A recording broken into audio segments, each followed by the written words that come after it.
Hi, this is Nolan from Benchmark, and in today's video I'm going to be showing you how to delete a line segment in MicroSurvey's FieldGenius. So what I've done here is I've got this nice little arc laid out inside of FieldGenius, and I want to delete this straight line segment right here. So to delete the line, what I'm going to do is I'm going to select the line by clicking on it.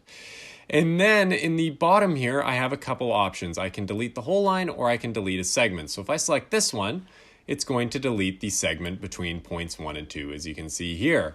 And if I select this line and then I select this whole one right here, what it's going to do is it's going to delete all the segments on that line. So now you can see that I've deleted the entire segment of the line. And that is everything for today's video. That's how you delete a line segment and delete an entire line within MicroSurvey's FieldGenius. And if you have a moment, I would please ask you to hit that subscribe button down below. It really does help us out and helps me keep making these videos for you guys.